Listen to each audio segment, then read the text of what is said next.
The following is a presentation of the HAN Network, the leader for local news, sports, and entertainment in Fairfield and Westchester counties.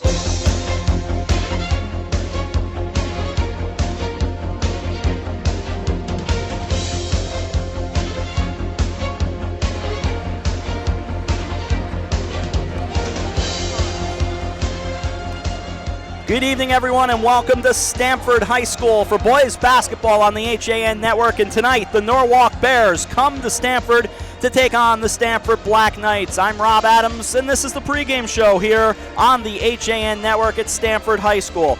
We will get everything started with a couple of special guests and boys basketball coming up. Stamford and Norwalk when we return right after this. You are watching the FCIAC on the HAN Network. Walter Stewart's Market in New Canaan is your local destination for the best of the holidays. Shop Stewart's for the freshest produce, certified prime rib roasts, magnolia wreaths, fresh baked pies, gingerbread houses, Christmas candies, and the season's best wine and craft brews right next door at Stewart's Spirits.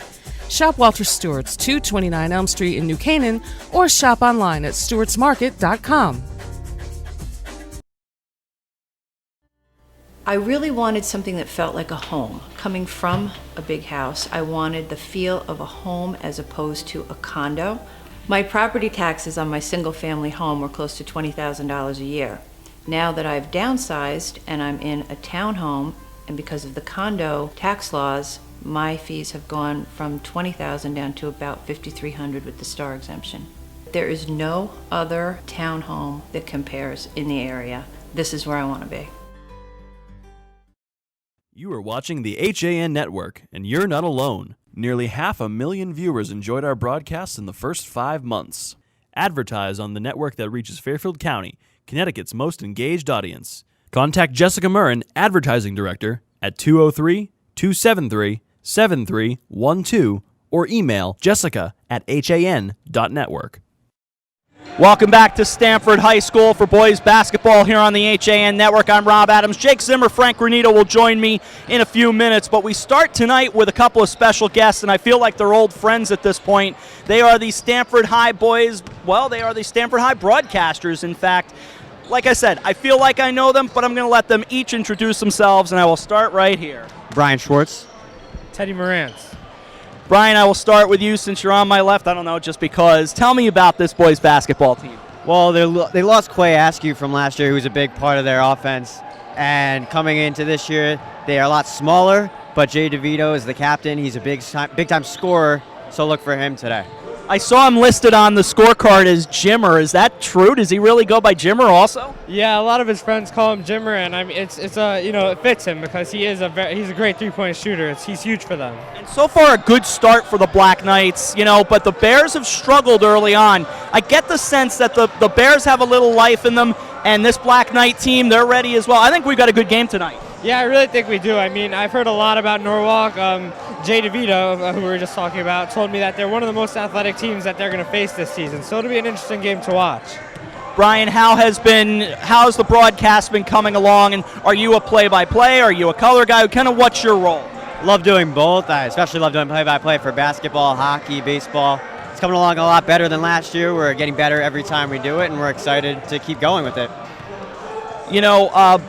Teddy, you guys have a very basic setup, as we were talking about, and people don't understand how easy it can be to get on the air. I understand it from years of doing this, but, you guys make it happen, and that's the key. Yeah, I mean, like we talked about earlier in the season, we've kind of solved a few of our problems. We tend to have a lot more people now, at least a couple more. We usually have someone doing stats now, which we said was a problem earlier, so it's gotten a lot better this year. How about comfort? Are you guys getting more comfortable? Yeah, we really are. I mean, basketball is what we started with last year. That's when this really got started. So we are, I think, getting a lot better at this, definitely with basketball. We did a few football games, but I think basketball is probably what we're most comfortable with. For both of you, it seems like it's not so much a passion. It seems like something you both really want to do with yourself. Yeah, I applied to college for communications. This is what I want to do with my life. My ultimate goal is to be the Mets broadcaster. Who knows if that'll happen, but this is what I want to do. Oh, I forgot. I got to deal with Mets guys here. All right, I forgive you. I like you both anyway. And same for you. Obviously, this is something you want to do. Yeah, it really is. I mean, I learned that a long time ago, maybe around freshman year, and it's been something that I've wanted to do since then. Do you get a sense how good this Black Knights team can be in the FCIAC this year? Or do you have that feeling yet? Yeah, I mean, they've been criticized a lot for not having one true star on their team. A lot of teams like Brian McMahon, who they play on Friday, has Jamarikai, who's like the best player in the FCIAC, supposedly. And they don't really have a true Jamarikai on their team. But they have a bunch of guys who work really well together and can shoot the ball. Have you taken a look beyond basketball at, say, hockey or something? You know, hockey's a co-op this year for the first time in forever. But they're playing well on the boys' side, and you know there's some good hockey, of course, in the FCIAC. We all know that. Have you guys considered doing hockey? Is that going to be something you're going to do? We're planning on doing them next week. They're a lot better team than the past few years. Chris Clemenson for Stamford High is great. Now they have a real goalie in Christian Completaro from West Hill. So that combination, they have a couple other scorers from West Hill that they've combined, and they're getting a lot better. And if you get to work at Terry Connors, which is where Stamford plays their games, that's a very friendly place to broadcast from. We love it. We love sitting up there in the press box. We did it a couple times last year. It was a lot of fun. Have you both done play-by-play on hockey? Yes. Yeah, you've tried it. How's that been? I don't really like it. I don't know. I like doing color a lot better with hockey. Are you more a play-by-play guy when it comes to hockey? I actually know more hockey than he does. He's more basketball, baseball type, but we both do it the same, and we love it. Please tell me you've studied Doc Emmerich. Please tell me. Of course. Okay, all right. Then you're safe here. A lot of good hockey play-by-play announcers, but Doc is by far the best. Absolutely. Are you a Ranger guy, or who? Are you really? Islanders, yep. And they're coming along, although things are not going so well with the crowds in Brooklyn. But they're playing good hockey. Yeah, John Tavares has struggled recently, but they're talking about a lot of nice top prospects that are going to come up, and Pulak and the rest of them. Halak struggled a little bit, but I also like their backup. Grice has been playing really well, so they have a lot to look forward to this year with a lot of good young players. I would think, Teddy, for you that, you're, as Brian said, you're not a big hockey guy, but it's good that you're learning and building that skill. Yeah, I mean, we haven't done really any this year, but last year I think I learned a lot more. I've watched a lot more hockey since then, and I think that this year will be a lot different. I'll tell you, until a few months ago, I had never done soccer. I had never done field hockey. I had never done volleyball. And a week ago, I did wrestling for the first time. You learn on the fly, and it's what you got to do. It's a learning experience. Everything's a learning experience, and it's just fun. Do you have a favorite sport to call that is? Probably. I mean, we did one baseball game last year, but I really liked it. Other than that, I guess it would be basketball. It's what I've done the most, and it's what I'm most comfortable with. Ryan, how about you? Love basketball. I love baseball. Hockey's great. We're open to doing anything. We just love broadcasting, being behind the mic, calling sports, because we love sports. Break this game down for me. What are we going to see tonight? To see a lot of toughness from Stamford High. Norwalk, they lost 94% of their scoring from last year, so they're a very young team. For us, hopefully, Stamford High plays well and they can get a win tonight. What kind of support are we going to see in the building tonight? Is this place going to be raucous? I mean, I would hope so. It looks like it's starting to fill up now, and I hope so, because I'm going to be over there cheering them on just with all those other fans. When's your next broadcast? We're hoping next Tuesday. Fridays we don't usually do. We're going to be right here, again, cheering them on, but we're hoping next Tuesday. You guys are the best. Keep it up. Would love talking to you, and good luck, and have fun. I mean, that's really what it's about. Thank you very much. We love doing it. Teddy, have a great time. Thank you very much. These guys are really great fun. Brian, Teddy, they do a great job here.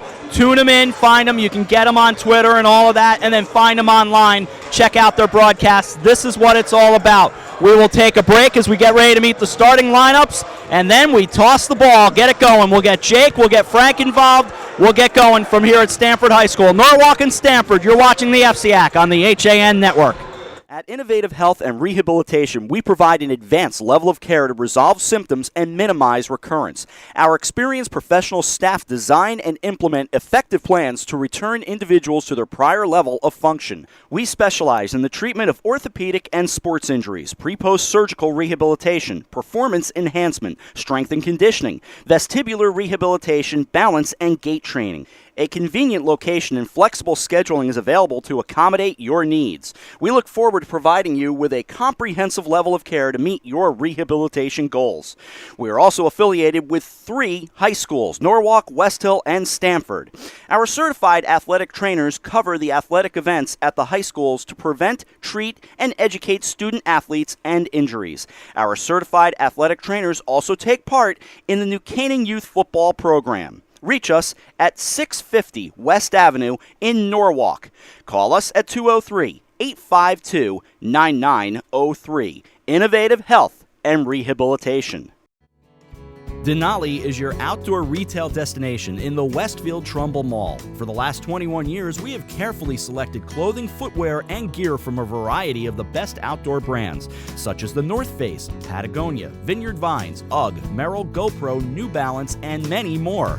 Our stores have a friendly, knowledgeable staff to help you with all of your running, hiking, and cold weather needs, and in discovering all things outdoorsy and awesome. Visit us in the Westfield Trumbull Mall or online at DenaliOutdoor.com.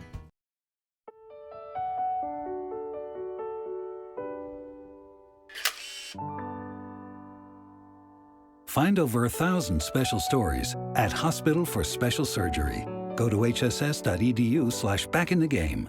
I was jogging 5 months after my cartilage tear. Skiing a year after hip surgery. And playing grandma 4 weeks after hip replacement. One special hospital, 1,000 special stories. See Connecticut patients at hss.edu/CT. Healthy, confident smiles begin at Stratford Orthodontics. Conveniently located on Main Street, we are Stratford's hometown orthodontist. We offer the latest in orthodontic technology, including Damon braces and Invisalign. We always accept new patients. Call today to schedule a complimentary consultation. 203-375-8332. Stratford Orthodontics, 2499 Main Street, Stratford. 203-375-8332. And online at stratfordsmile.com. Well, there's still a bite out on the water. Most anglers have decided to stow the gear for the winter. If that's the case, keep one thing in mind. It's always summer at the dock shop. Just because Mother Nature isn't cooperating doesn't mean you can't see the latest models of all your favorite gear. The dock shop is not your average bait and tackle store. They offer a wide array of products, including apparel, jewelry, home furnishings, and some flat-out cool stuff, all with a nautical theme, most made in the USA. With 2 convenient locations, it couldn't be easier to get your fix of summer. Boater, beach bum, fisherman, or simply love the New England coast, this is a unique place to shop. The Dock Shop, 51 Tokenique Road, Darien, 609 Riverside Avenue, Westport, or on the web, dockshop.com. Hi, I'm Rob Adams with my good friend Donald Eng, and we're the home team for Nutmeg Sports, Monday through Wednesday at 2 o'clock right here on the HAN Network. We are the place for all things Connecticut sports, so come hang out with us on Nutmeg Sports. Don? They don't call him the best color man in the game for nothing. Nutmeg Sports, 2 o'clock, Monday through Wednesday, right here on the HAN Network. I'm Kate Chaplinsky. Join us for Coffee Break, weekdays at 11 to get the latest Connecticut news, weather, high school sports, and more. News doesn't get any more local than on Coffee Break on the HAN Network.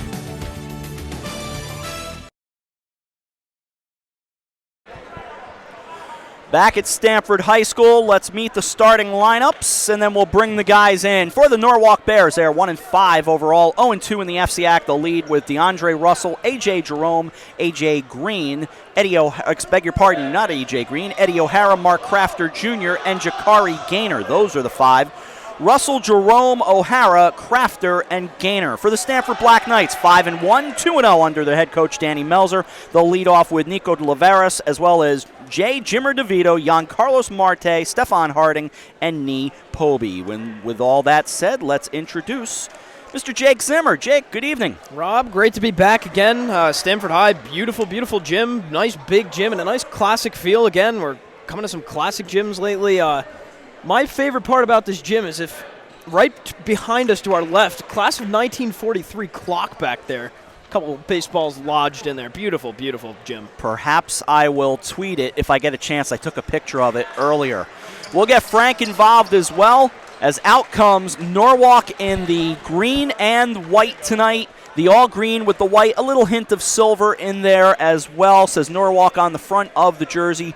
For the Stamford Black Knights, very sharp. Stamford in all caps above the number in the middle and high below it on the front, and the classic black and orange on the back. We're underway from Stamford High School.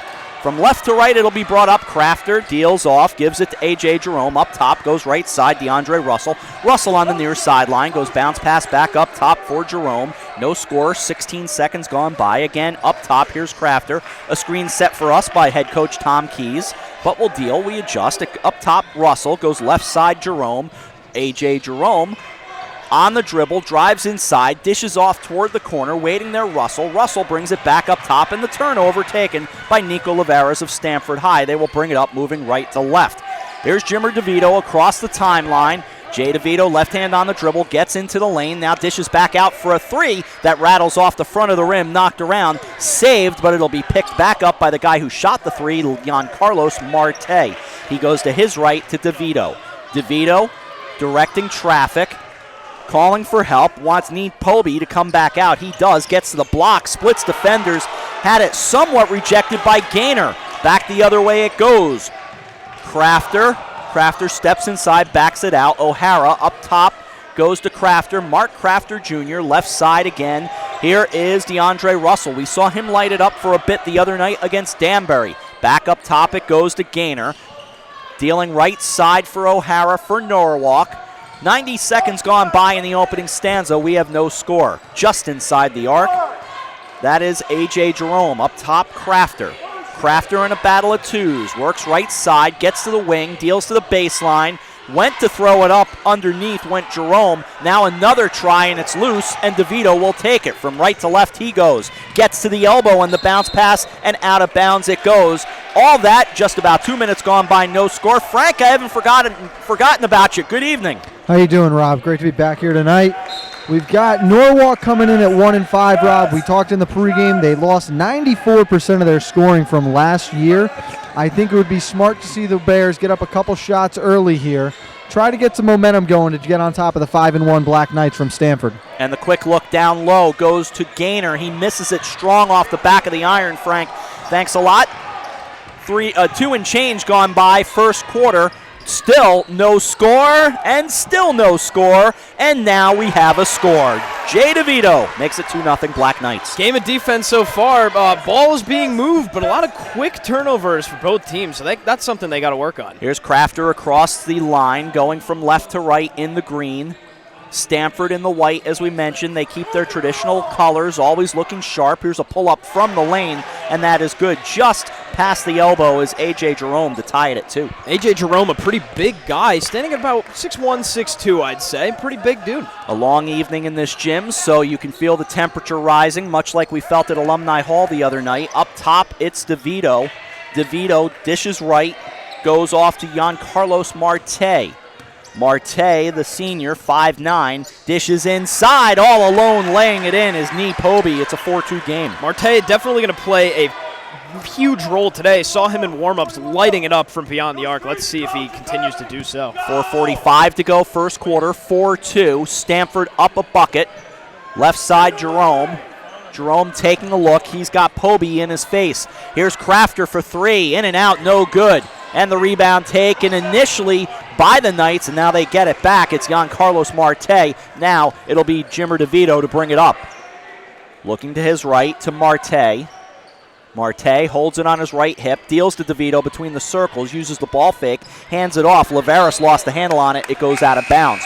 4:16 to go in the first. It's 4-2. First substitution of the night coming in. Tevin St. John for the Black Knights checking in. Stefan Harding will have a seat. Crafter to bring it up. With the headband, the black headband drives off glass. Mark Crafter Jr. ties it up. What speed from Mark Crafter there. I really didn't expect him to come gunning down towards the paint. Phenomenal job. Catch defense on their heels. 4-4 our score. 3:55 to go in the opening frame.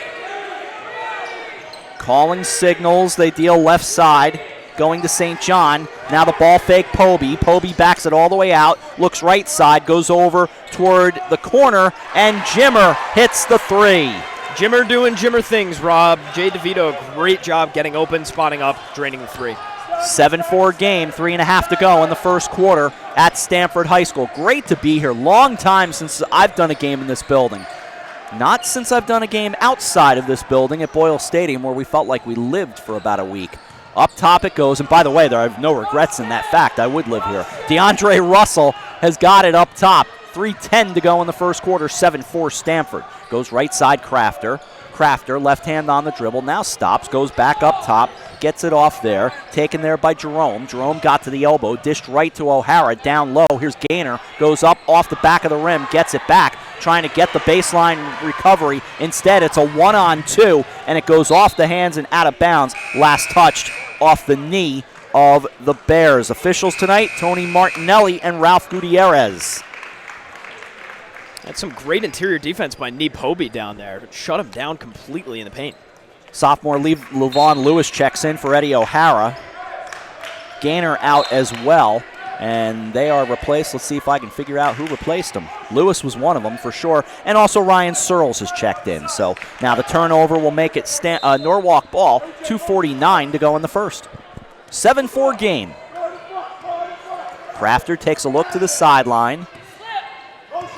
Crafter across the line. Battle of twos there with DeVito. Going back to the right. Up top, handled by Russell. DeAndre Russell, right hand on the dribble, puts it between his legs, now backs it out. Deals right side once again for Crafter. Crafter with 2:20 to go in the first quarter of a 7-4 game. Starts his drive, almost lost his head for a moment. Coming over, trying to save it from going out of bounds. It's turned over. Marte bringing it back, coast. Can't lay it in. Fighting for it underneath. The loose ball, it's thrown out of bounds. Last touched by the Bears. Looked like a little bit of a scrum down there. Levon Lewis ended up on the ground.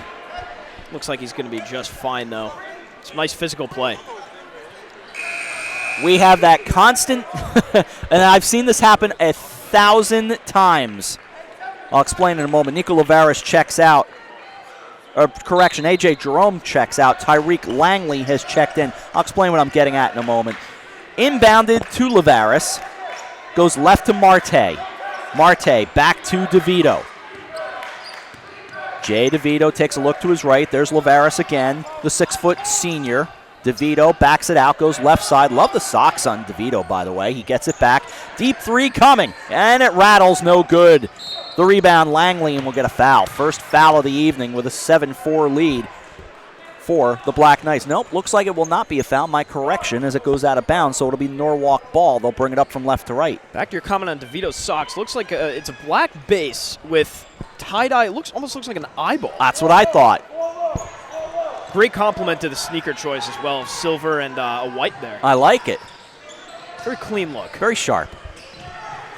Lewis goes to Searles. Searles gets it off to Russell. DeAndre Russell with the pull-up that winds up being an air ball. It kind of tickled the bottom of the net, but that's it. Looking to run. They're sloppy, but it's turned over. Then it goes in the lane and out of bounds. I think I spied Damian Andrews of News 12 shooting some footage tonight. I know Scott Erickson here among our media brethren. Good bunch of guys. Here's Crafter into the front court. I mean, not everybody can be Jake Zimmer, but that's all right. Nothing wrong with that. Oh, not nearly everybody. Here's Langley, and now we'll have our first foul of the night. It's going to be a blocking foul. Going to go on Giancarlos Marte, his first, and the team's first. 1:02 to go in the first quarter. Fast moving, but only 7-4. The Black Knights up 3. Scoreboard is reading second foul, so hopefully they get that ironed out. I did not hear or see another foul. Which is why I'm thinking I agree with you. Brought over near side. Tom Key's losing his voice, as will often happen with a coach. Langley goes left to Russell. I only bring it up because he's right in front of us. True. Going between the circles, now handing it off. Here's Searles. Searles up top, goes right side. Russell, again up top, Langley. He starts his drive, got to the free throw line, left side into the blocks, gets off to Jerome, and a travel will turn it over. Yeah, it's going to be a deadly mistake for Norwalk. You got to get, they had a phenomenal drive down to the paint there. Langley crossed up a couple of guys on his way down there and just couldn't get it to go. DeVito to bring it up from right to left, the Black Knights with a 7-4 lead. Uses the right hand to motion. Now he'll switch hands, does it again, goes across to the right wing, finds Lavaris over there with 20. They can hold for a last shot. Tevin St. John on the dribble, goes right side. DeVito uses the fake, backs it out with 13. Took a look at the clock, goes left to Marte. Into the corner, and a three coming, but it's going to be a foul and a three-shot foul as Lavaris got knocked down. Very high arcing three, and for a second I thought that was going in, but it just bricked off the side of the rim. It's a push on A.J. Jerome. What I started to say, and this is a classic thing, we are near the scorer's table, so there's always a team that's going to assume we are the scorer's table and we're the X where they check in. No, we're not. We're just fairly nice guys wearing headsets with a lot of equipment around us. First one hit by Lavaris. I've experienced that at Harbor Yard when we were there. We had the call of the FCIAC game. People are coming up asking, they asked me for the lineup a couple of times. Oh, yeah. Which I did have, granted. Yes, you did. Second free throw from the righty. Nice form. This one in and out, no good. 1 of 2 at the line with some substitutions checking in. Ryan Holbrook.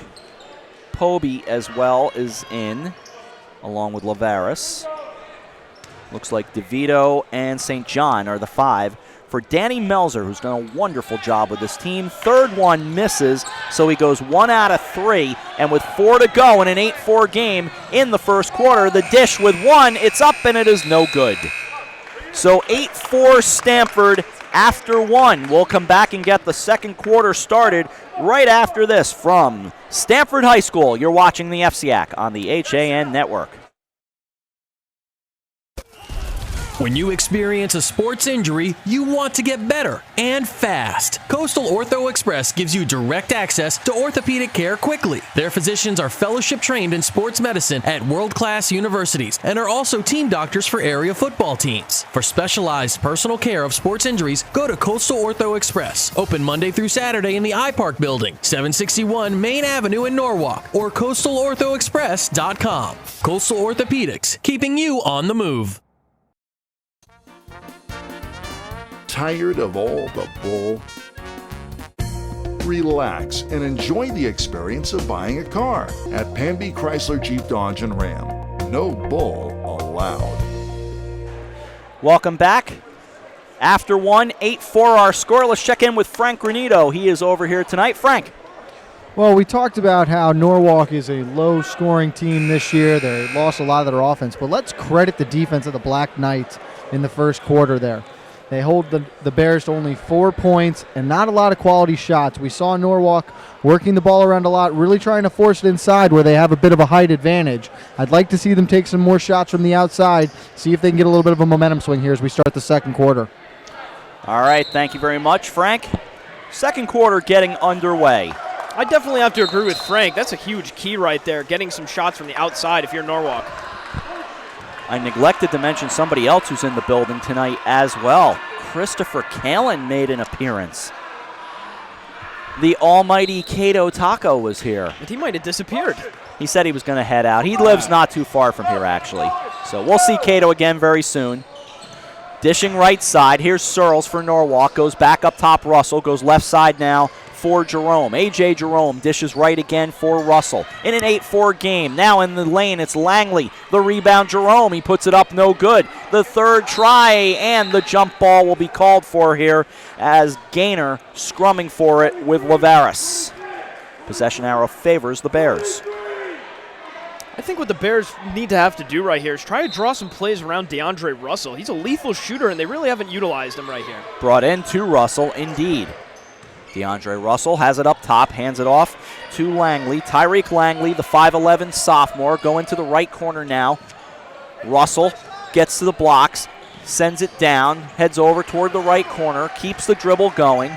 Good defense and going to be turned back the other way. I mean, they got it in the right guy's hands, but they just could not do anything with it. Not a lot of help from the rest of his team there. I'm sure Russell pretty frustrated on that drive. 7:16 to go in the first half. 8-4 our score.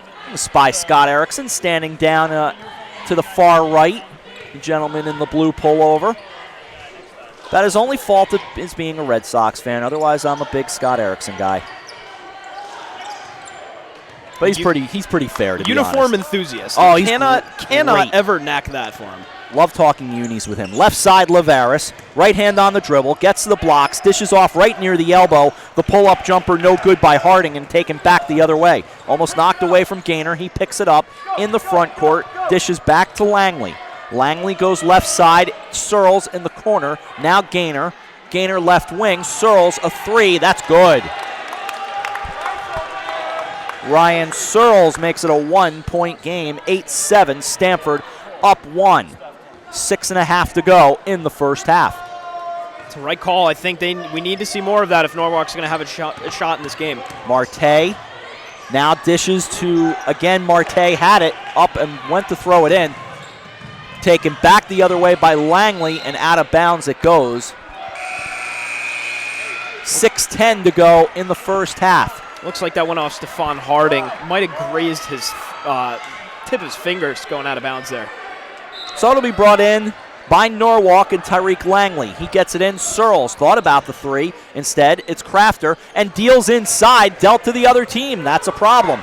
Here comes DeVito. Certainly ain't good. DeVito moves, pulls, pops. No good. A little strong. Rebounded by Langley. Wow, that would have been phenomenal had he finished that. Got a rise out of the Stamford student section as well. Left side, Crafter a three. No good. That would have given the Bears the lead for the first time tonight. Instead, it stays at 8-7 with a quick outlet going down at the other end. It is saved and kept alive by the Bears, then turned over, and Lavaris, and they scrum for it, and out of bounds it goes. A crazy 10-second sequence there. Probably, I'd say, the ball exchanging possessions about 5 or 6 times. I also spied right there to the left of the gentleman with the camera. That is Athletic Director Jim Moriarty of Stamford High School. Norwalk's AD Doug Marchetti was also here for a while. Another turnover, goes back the other way. Langley lays it up, rides the rim, no good. Taken back by Searles. Good break for the Bears.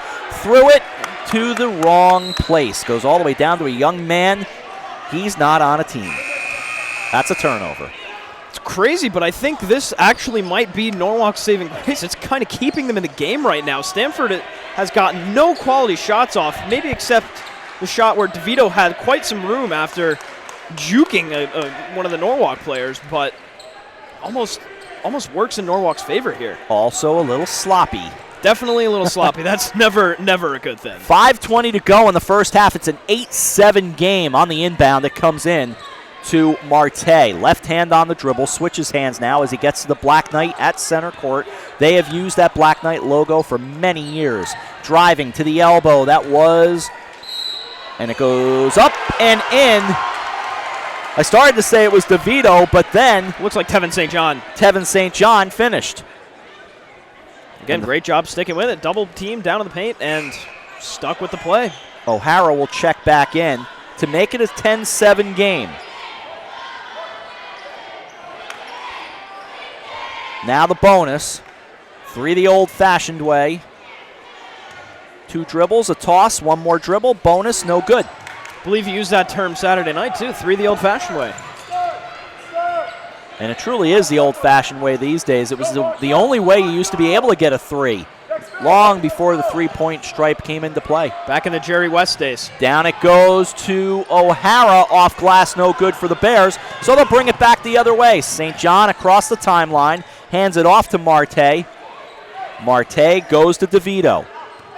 DeVito switches hands on the dribble with O'Hara on him. Bounce down it goes to St. John. He fights to get it back in the lane, right across the line. Leans in, it rides the rim, no good. Taken back by Gaynor. Quick pace, low scoring game so far. Let's see how long this goes on. Crafter hands it off to Jerome. A.J. Jerome starts his drive, gets to the free throw line, into the lane, puts it up, no good. Gets his own rebound, and the whistle will send it back the other way. Good look at Frank down to our left. Frank, what's cooking? Well, we are seeing this fast-paced game right now, a little bit sloppy too. I think we could see this go on for a little while here. We're seeing a lot of subs from both sides, most of the bench getting involved here early on. But again, the longer this Norwalk team is able to hang around, the bigger a problem they're going to be for the Black Knights. The Bears have already won a game tonight. That was the JV game. They won 52-41. DeVito deals down low, and it's put home. Coming from the baseline was Stefan Harding to make it a 12-7 game. Yeah, I think they're just going to have to keep attacking the paint in terms of Stamford anyway. That's what's working. Stefan Harding, a great paint presence. A 5-point lead. That's the largest of the night. Here's O'Hara. Takes a look, goes left, finds Gaynor. Gaynor, up top it goes. Back to Levon Lewis. Now it's Crafter again. 3.5 to go in the first half. 12-7. Norwalk trailing Stamford by 5. To the left side. Very patient now, Langley. Then it rolls away, and the Black Knights will take it away. Harding got it first. Gives it off to DeVito. Jay DeVito across the line. Left corner, a 3. That is an air ball thrown up by Marte. Fighting for the loose ball underneath. It's going to be a jump ball as Pobey and Lewis got into it, but nothing to really get excited about. Just going for the ball. Probably goes without saying, but if Norwalk wants to hang in this game, they need to stop with the careless turnovers that can be avoided. You had a couple of plays down there, an out of bounds and a dribble, and just some careless turnovers. By down there, you meant to our right. Yes. Correct. John, no one can see me pointing, of course. I'm just backing you up. At end of one, according to John Nash, McMahon on top of West Hill 11-10. Among the games of note tonight. 3 minutes to go in the first half. DeVito drives, gets to the blocks, throws it up, no good. They fight for it and put it up again. Almost another offensive board. Instead, coming away with it is Lewis. Gets it to Gaynor. Gaynor for Norwalk into the front court. Right wing foul line extended, and it looks like Tom Keys will call a timeout. And Tom Keys right now in need of a hug and maybe some soap in his mouth. 2:46 to go in the first half. And it's a 12-7 Stamford lead. We'll take an advantage of this opportunity to go right back to Frank. Frank? Well, we talked about McMahon playing tonight. They currently sit atop the league, 6-0. I believe they're 2-0 in conference right now. I was lucky enough to see this McMahon team play last Friday night at New Canaan. And I'm unfortunately going to say I was not as impressed as you would think. Right now, from what we've seen, this Stamford Black Knight team and possibly the Danbury Mad Hatters might be the best team in the FCIAC. McMahon still going through some growing pains right now. Frank going with the Danbury Mad Hatters, which they get when things don't go their way. What else would they be? Of course. They'd be Mad Hatters. 12-7 our score, 2:46 to go in the first half. Never enjoyed playing them in baseball. They're always a thorn on our side. They gave us a hard time every year. Danbury plays good baseball, absolutely. Sean Ratchford, their head coach, does a great job there, has done so for many years. Starting his drive, Lewis steps inside, and it gets away from him, goes out of bounds. It will not be all that long before all of a sudden we'll be introducing ourselves to the baseball teams, lacrosse teams, and the other spring sports. It's hard to even fathom, but the FCIAC Tour for the HAN Network is not as far away as one might think. Only a couple weeks if you think about it. Well, certainly we'll do it. In all likelihood, I would say late March is my guess, as teams begin to get into practices and get closer to those first games and scrimmages and all. So we'll have another batch of interviews coming up before you know it, right here on the HAN Network. Of course, this being the home of Nutmeg Sports. 12-7 our score. From right to left, Stamford High with it in the front court. Late in the first half, Giancarlos Marte, very patient on the dribble. He drives, gets to the arc, brings the quick pass over, all the way over left corner. Lavaris a 3. Good! It's a phenomenal job by Jay DeVito being a team player there. Everyone expects him to take that shot, but he dumps it off. And then a rejection at the other end. Out of bounds it goes, as underneath was Knee Pobey. However, he is going to get hit for the foul. He got him on the arm. That's just the second foul that I've seen, but, well, scoreboard doesn't necessarily agree with me. We'll work that out at halftime. 1:53 to go in the first half. 15-7 our score. Didn't have him mic'd up for the pregame, but the great Bobby Augustine, the Stamford legend, doing the public address announcing to start the night as Gaynor hits the first one to make it 15-8. A.J. Jerome will check back in exchange for Levon Lewis for Norwalk. But Bobby Augustine, I've known him probably 16, 17 years at this point. He hits the second. I'm telling you, I was talking with Marty Hersom earlier tonight about some of the real Stamford legends. And, of course, yes, it seems so often we start and end with Bobby Valentine, but don't forget about the Robustellis. And then the great Bobby Augustine. Left corner, 3, good. Lavaris does it again. Yep, that's what they need. There you go, the the outside shot, perfect. Deep 3, DeAndre Russell answers. And that's what Norwalk needs. They need to get the ball in his hand and make some plays around Russell. 18-12, so the largest lead was 9. It's back to 6. Driving the baseline, putting it home is Poby. Poby has 4. It's 20-12. 8-point game. Across the timeline comes Crafter, hands it off. O'Hara, right hand on the dribble. He'll pull up from downtown. It's good! Eddie O'Hara didn't look pretty as it kind of rolled around, but it went through the hoop. That's all that matters. Here's DeVito. It's street ball. He throws it up. It's no good. The rebound by Russell. 48 to go in the first half, and the pace on fire right now. Russell answers! How exciting is this? Wow, it's a 3-point battle. What a phenomenal exhibition of basketball. And now a whistle and a timeout with 34 seconds remaining in the first half. All of a sudden, down 9, the Black Knights watch as the Bears come roaring back. Stamford 20, Norwalk 18. And it is a 30-second timeout. So we'll stay here. Frank, that was some basketball.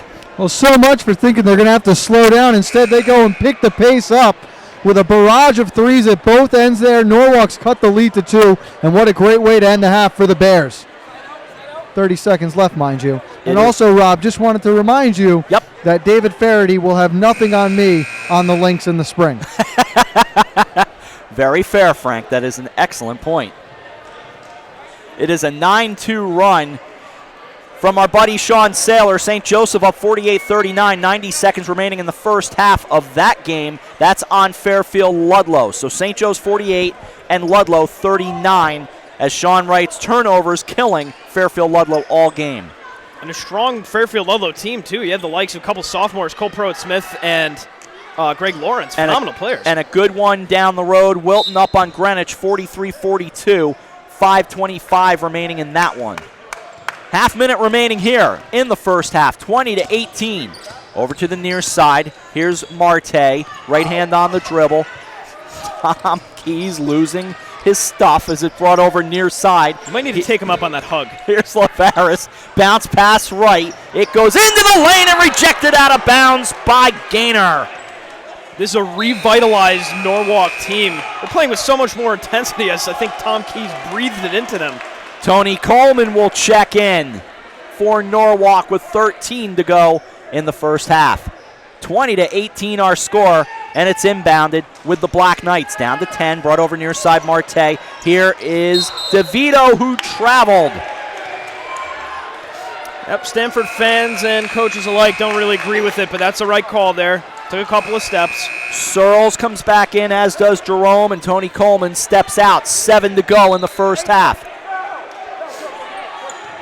They can hold for the last shot with 4. Here's Crafter with 3. Crafter at the buzzer off the front of the rim. It is no good. But what an entertaining finish to the first half here at Stamford High School. Oh, yeah, what a phenomenal ending to that first half and first half at large. I didn't envision any of this. I thought it would continue to be fast-paced, but not as much scoring as we saw in those last couple of minutes. All right, we will step out here at halftime, and you will hear from Kate Chaplinsky with the in-game news break, and then we'll all come back for second half action. At the end of the first half, what a fun one we've seen as we watch the Black Knight cheerleaders begin to perform out in front of us, and maybe we'll stay for just an extra moment and see what they do here.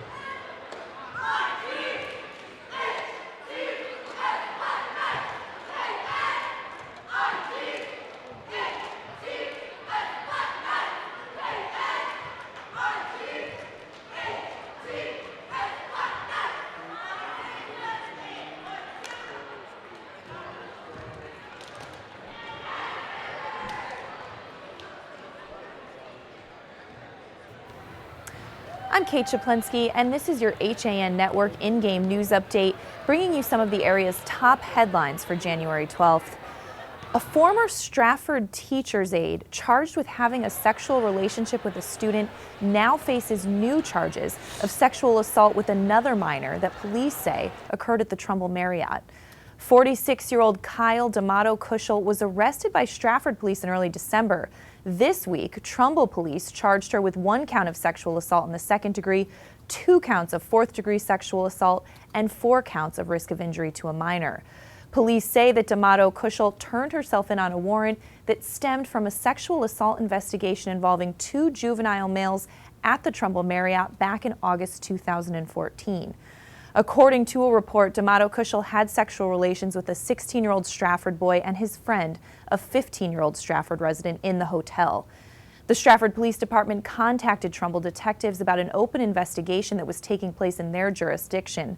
Trumbull police say D'Amato Cushel had sexual relations with the 2 minors only once at the Marriott, and that their charges were separate from those stemming from the Stratford investigation.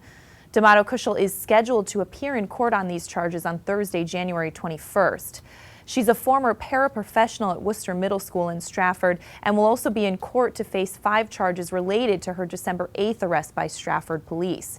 Stratford police said they were contacted back on October 1st about allegations of inappropriate conduct by an adult female with a juvenile victim.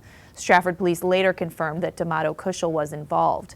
Stratford School Superintendent Janet Robinson fired D'Amato Cushel, who had worked at Worcester since 2006, on November 9th after the district received a report of the allegations. And in Shelton, police have released a photo of a man who broke into a convenience store early Saturday, January 9th.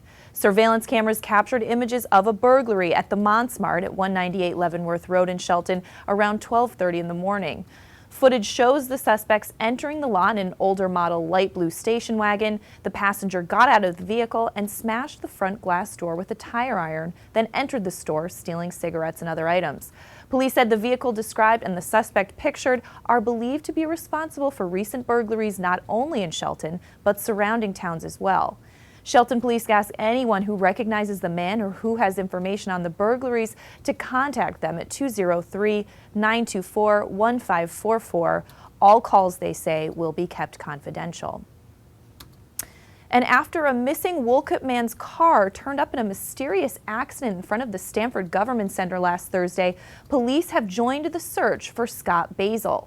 The Stamford Advocate reports that 23-year-old Basil was reported missing by his parents in Wolcott last Tuesday after he had not been seen since he left in his father's 2008 Ford Taurus to run an errand the previous Saturday.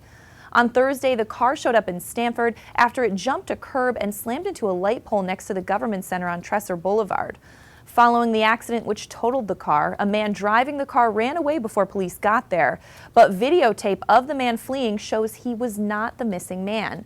Stamford police have since turned the car over to Wolcott police, who are analyzing the car for DNA and fingerprints and have the lead in the missing person investigation.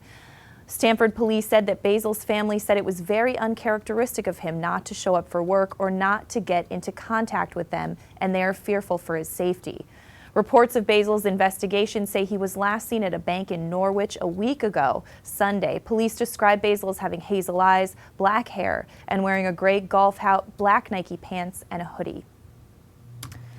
And in some news from the Wilton Bulletin, 2 women with ties to the town, Taylor Feely and Abby Elliott, made the Forbes list of 30 under 30, a list of the brightest young entrepreneurs, breakout talents, and change agents in 20 different sectors.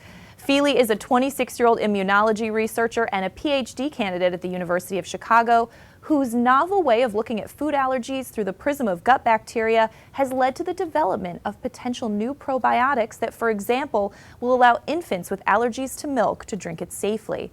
A 2007 Wilton High graduate, Feely was one of 650 young scientists chosen to attend the 65th Lindau Nobel Laureate meeting in Germany last year.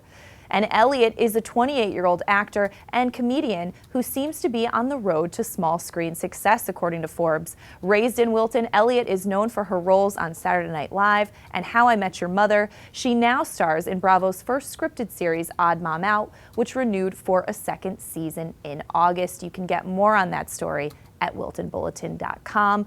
But that does it for your in-game news update. For the latest in local news, sports, and weather, watch Coffee Break weekdays at 11. This HAN in-game news update was brought to you by Carl Chevrolet.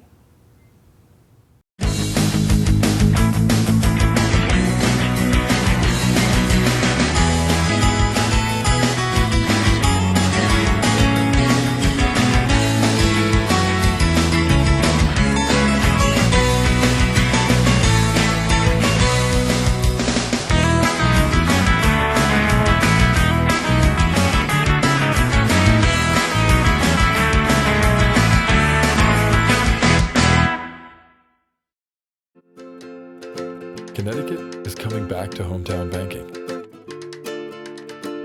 to a partner that makes small businesses feel big, where community comes first, where high-tech tools go hand in hand with a human touch, where you get the know-how only neighbors can deliver, where saving time is important too. It's time to expect more. It's time to bank well, bank smart, bank local, bank well.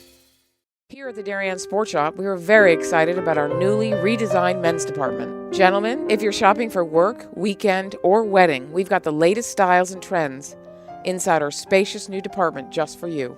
We have vast selections from Peter Millar, Vineyard Vines, Johnny O, Duckhead, Barber, and so much more. And you can even walk out of the store in the new Wolverine 1,000-mile men's boot. Conveniently located with free and easy parking at 1127 Post Road, Darien, Connecticut, or shop us online at dariensport.com. I'm John Kovach. I'm a newspaper editor. I'm a high school football coach. I'm a television presenter, and I want you to love fishing as much as I do. Tune in to Yankee Fisherman, Thursdays at 1 on the HAN network. It's like going to the tackle shop without leaving your office. I'm Denise DiGregoli, the host of The Drive on the HAN Network. Join me Tuesdays for some motivational, intelligent talk with a little humor as we visit with people who live their lives mindfully.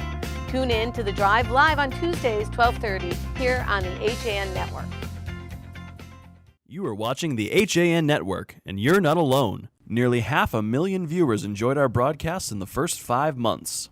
Advertise on the network that reaches Fairfield County, Connecticut's most engaged audience. Contact Jessica Murrin, Advertising Director, at 203-273-7312 or email jessica@han.network.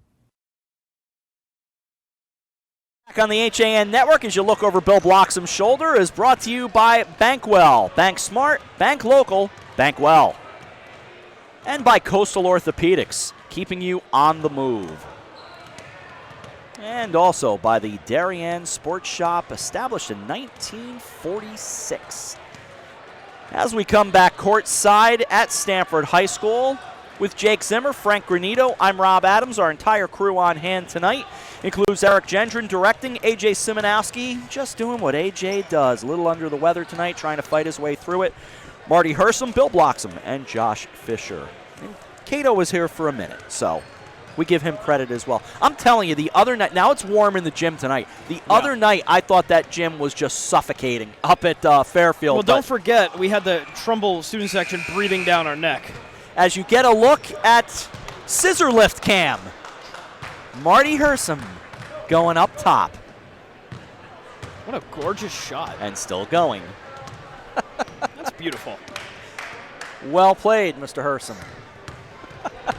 20-18, our halftime score. Frank, assess this for us. What's happening here? Well, we talked about the slow pace of play to start. It was a little sloppy up and down the court. Then that last minute and a half there, we really saw the tempo get picked up. A lot more aggressive play from both teams.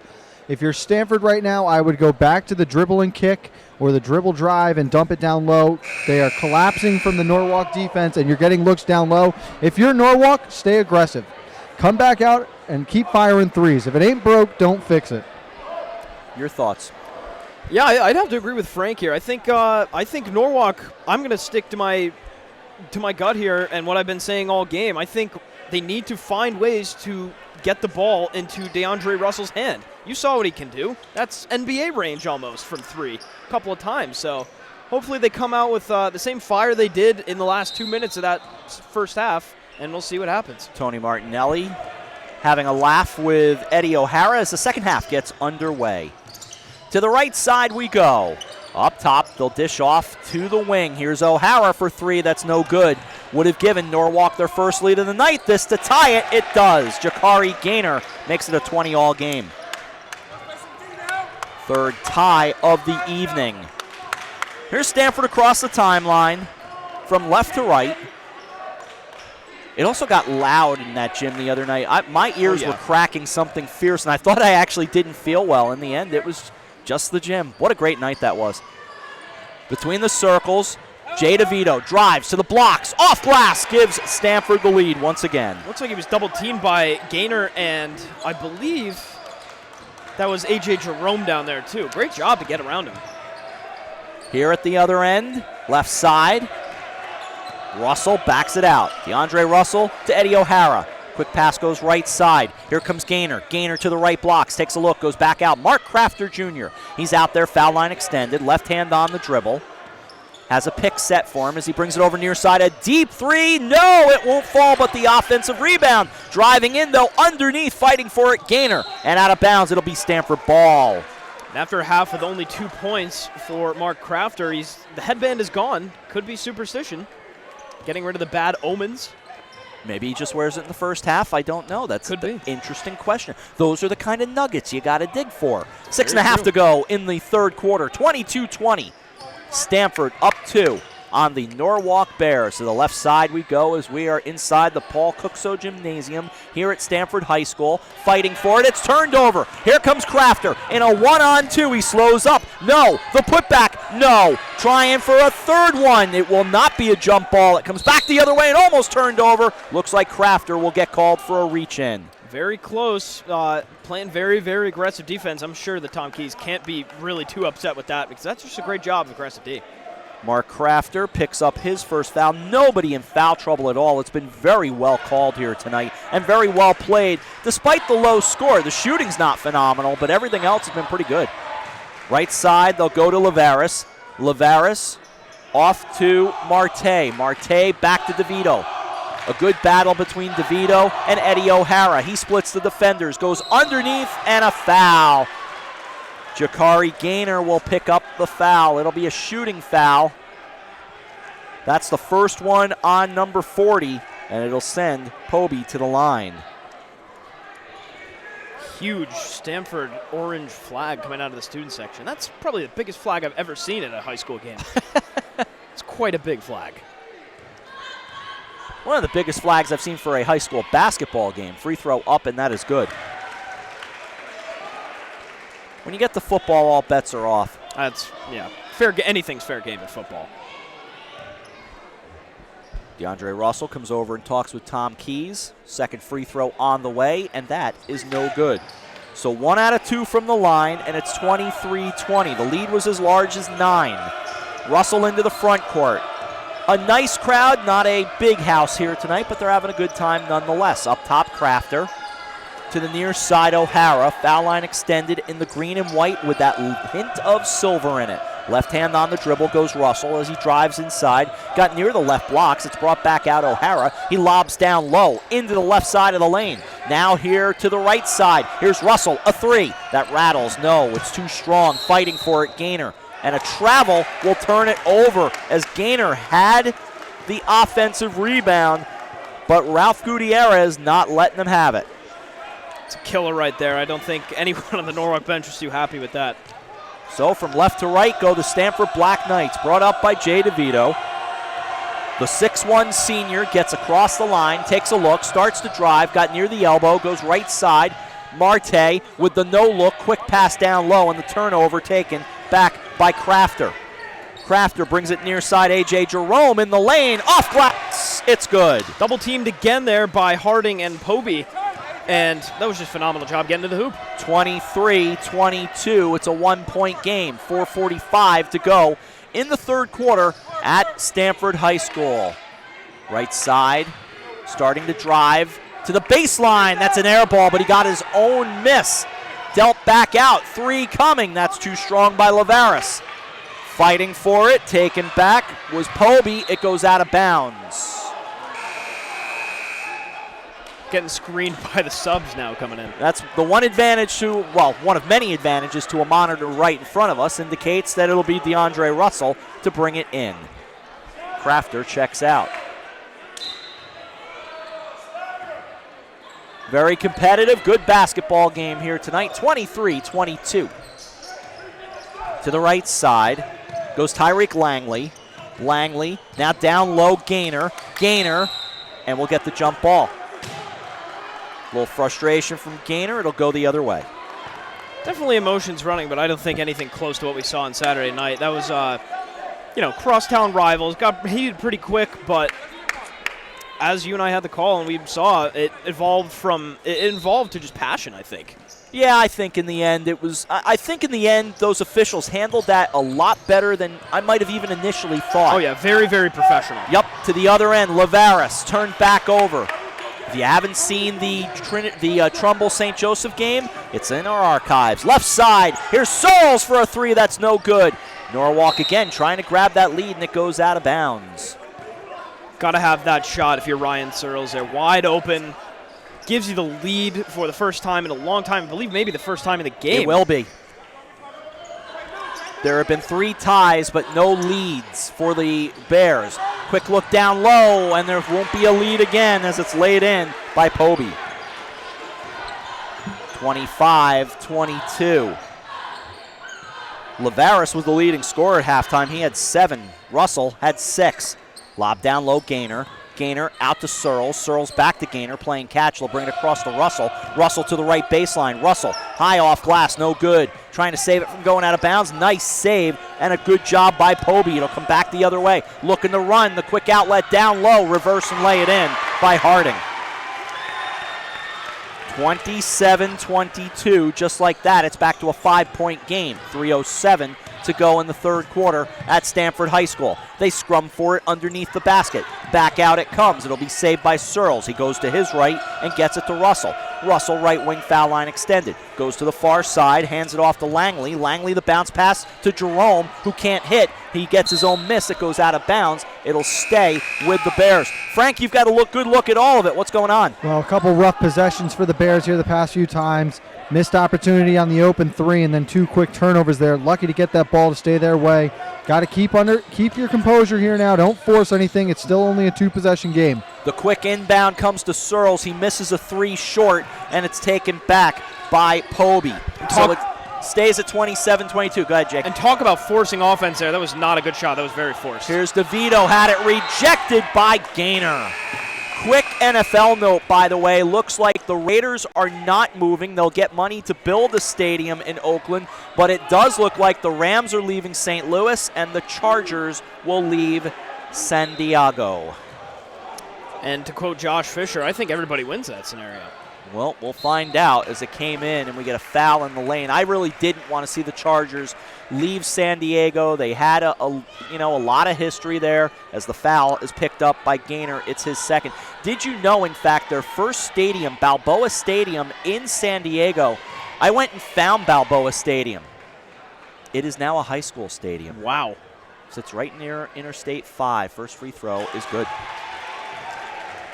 It will be sad to see them leave the most beautiful city in the world, too, in my opinion. Oh, at least in America. One of the truly great cities. Of course, New York being New York, but San Diego just absolutely fantastic, and the weather just amazing. Here's the second free throw coming from Tevin St. John. It's off the front of the rim, no good, so it'll be taken by the Bears. It's a 6-point game, 28-22, and it's turned over again. Giancarlos Marte loses the handle on it. The Bears try to get it back. Last touched by the Bears.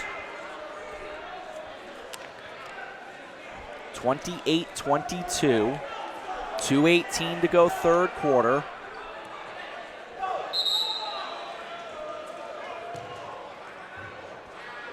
And now we get a timeout on the floor. Well, this might look like, I think this is Tom Keys saying that it's his ball. And now he's going to end up taking a 30-second timeout. Yep, he does want a 30-second timeout. It comes here with 2:18 to go in the third quarter. 28-22.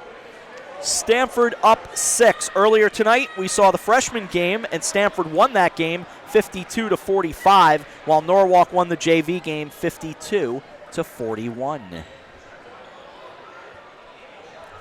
In a moment to catch our breath as we take a look inside the huddle of Danny Melzer and the Stamford Black Knights. And now we'll check in with Tom Keys in his huddle. Of course, we said it last week. Tom Keys and the Norwalk Bears went to the FCIAC championship last year, lost to a team from Stamford. However, it was the West Hill Vikings, their first championship since 1989. What a phenomenal matchup there. You had it was fun. Jeremiah Livingston against Roy Kane Jr. You can't beat that. Nope. Both of them, I believe, moved on. They did. To wherever they have headed. Obviously, phenomenal careers in high school.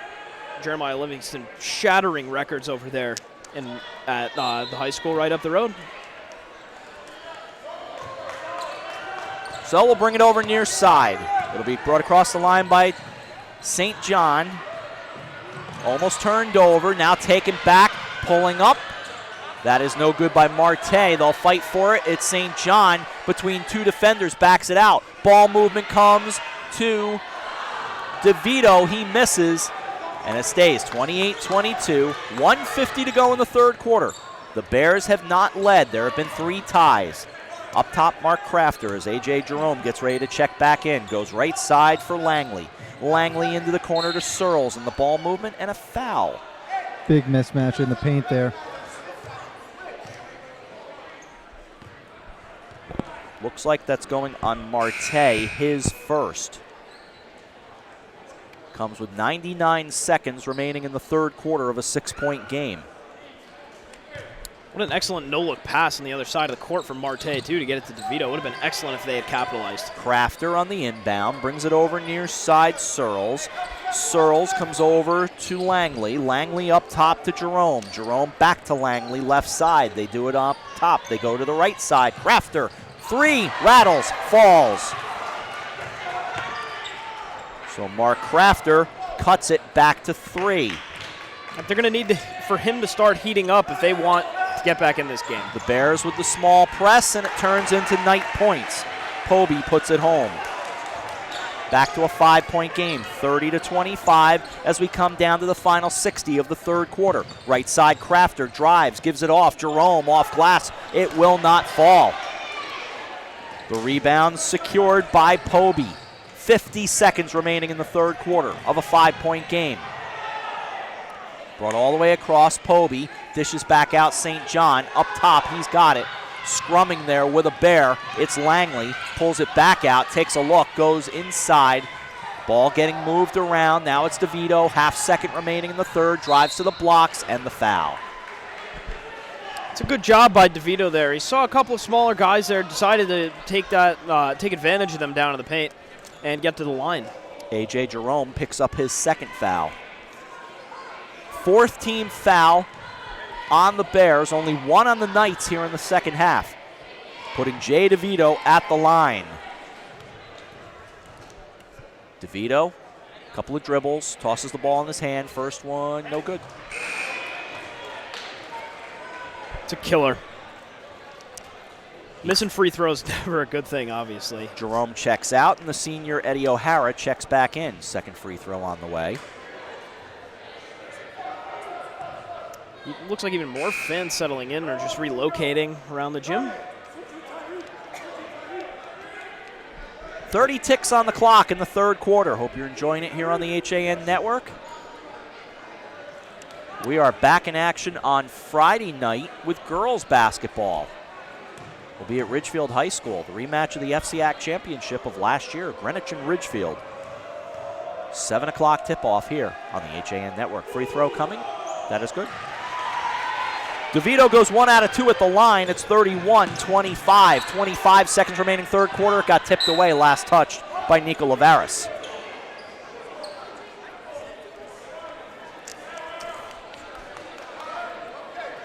So Ralph Gutierrez will hand the ball to Tyreek Langley. With Jay DeVito in his face.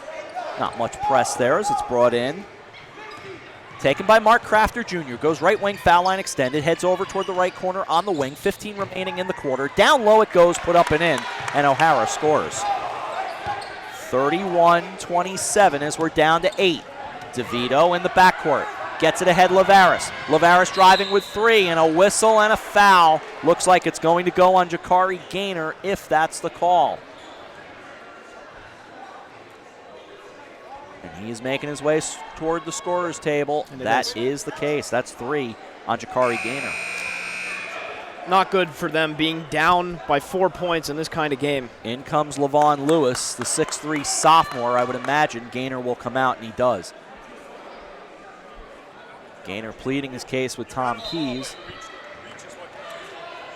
explaining why the foul was called. Down to 2 and 1, and at the buzzer, DeVito comes up empty. The third quarter comes to an end. It's a 4-point game with Stamford leading Norwalk 31-27. Been a good one. We will start the fourth quarter right after this. 3 in the books at the Paul Kutzo Gymnasium, and our score: the Stamford Black Knights 31, the Norwalk Bears 27. You're watching the FCIAC on the HAN Network. Darien Sport Shop is a unique store because it's a family store. A busy mom can come in with kids in tow and find everything she needs for them, and even find a dress for herself for Saturday night. And if she's in a rush, she can simply go home and order it from us that night. We'll deliver it the next day. The Darien Sport Shop. We're pretty on the outside and amazing on the inside. Conveniently located with free and easy parking at 1127 Post Road, Darien, Connecticut. Or shop us online at dariensport.com. Remind you of the last time you went into a car dealership?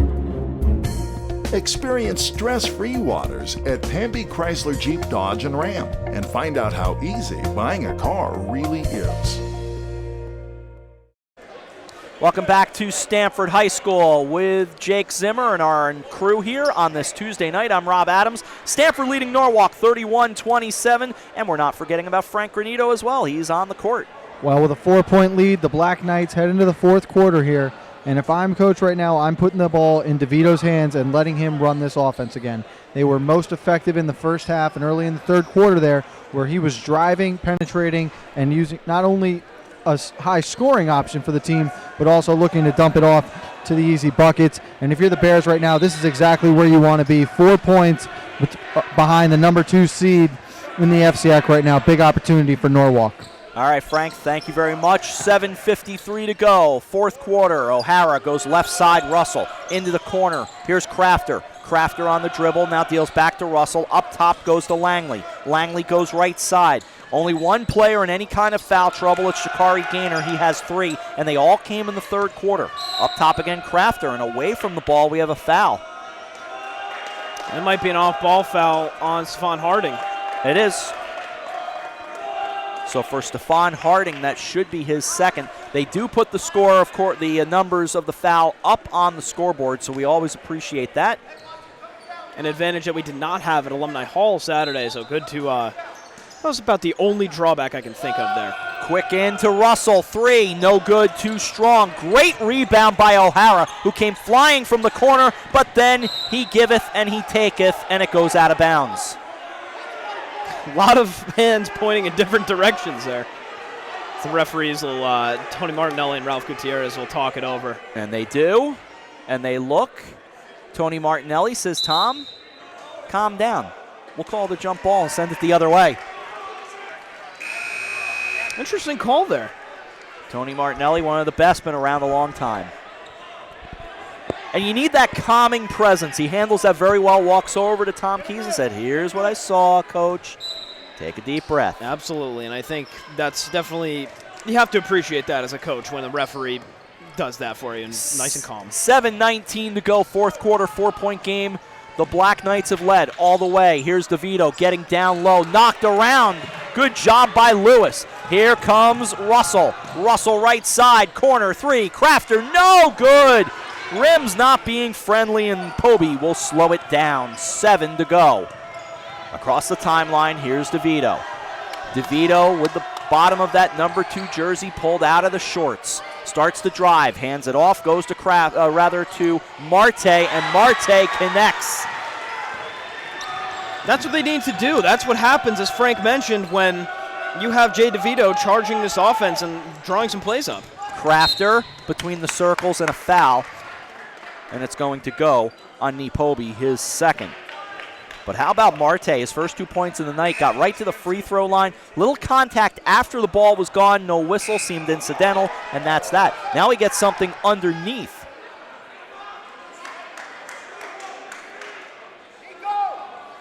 Yeah, a lot of gasps going on. Looks like an innocent trip. Yeah, it looks like that was Lewis's shoes. Excuse me, Langley. Yes, Yep. Langley's shoes were untied of some sort. So they've resolved whatever that is. And away we go. 6.5 to go, fourth quarter, 33-27. Stamford up 6, near side, driving Langley off glass. Yes. Nice job from Langley to rebound from whatever that was down to the paint. 33-29. Black Knights will bring it up from left to right. Across the timeline. To the near side, handing it off. It goes to Marte. Marte left blocks. Marte heads toward the left corner. They feed it back out. Ball comes over near side. St. John had it rejected by Langley. He's got to watch his emotions. He walks away. He almost got teed up, and Tony Martinelli taking a long look at him. Got him on the arm, and I'm sure he'll whisper a little something to him to say, young man, not going to let that happen again. First foul. Tom Keys definitely did a great job. He also ran down the court and was calm down, take a deep breath, keep yourself in check here. As St. John misses the first one. He's 1 of 3 from the line tonight. And being on the back end of that call, it's not the best feeling, obviously, so definitely can understand why his motions would be like that. Free throw up. That as well is no good. 1 of 5 at the line, but they get the offensive board, 33-29. Another try and another foul.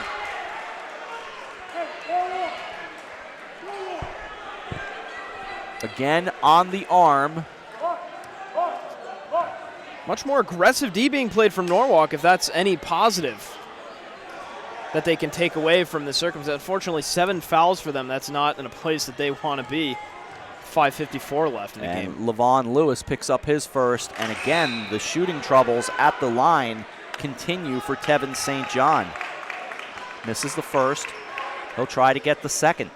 5:54 to go in the fourth quarter. Lewis checks out. Jakari Gaynor back in. O'Hara will step in a moment. Second free throw on the way. Again, he misses. That's the one thing that's working in the favor of the Bears.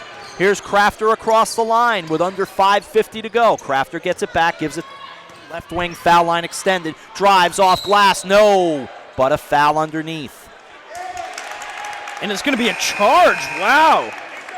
Very interesting, a very, very long pause between that ruling, though.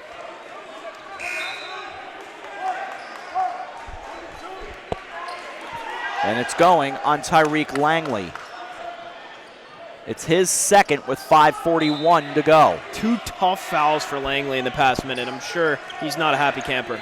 Jay DeVito now.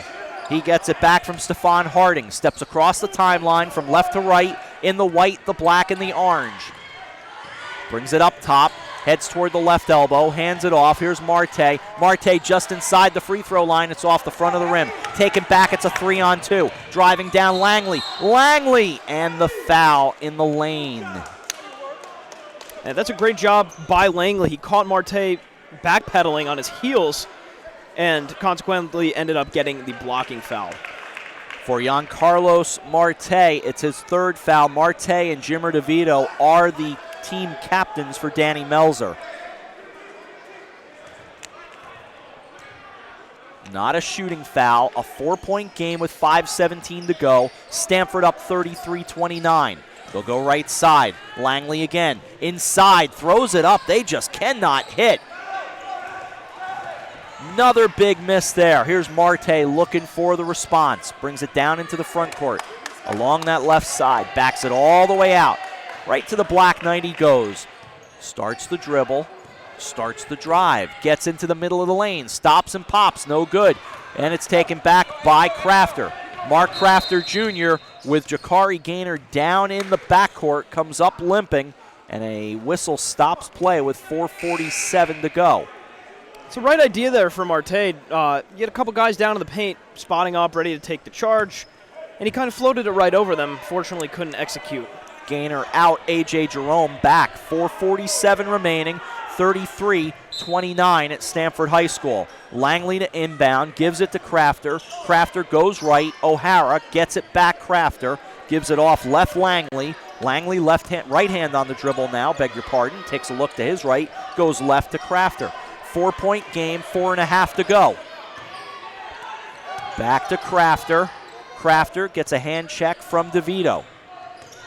Right side, they'll play catch. Taking a look, Crafter. Crafter moves. Crafter to the blocks, and it falls. So Mark Crafter has 7 points. It's 33-31, 4:08 to go. Here's Lavaris, goes to DeVito. They get it across the timeline, go left side. Quick move over, Lavaris, ball movement down low. Turn and rejected by A.J. Jerome from Poby. The Bears looking to tie it. In the lane, Langley scrumming for it. It's loose, and it's Lavaris coming away with it. The outlet goes to Marte, and a whistle and a timeout taken by Danny Melzer and the Stamford Black Knights.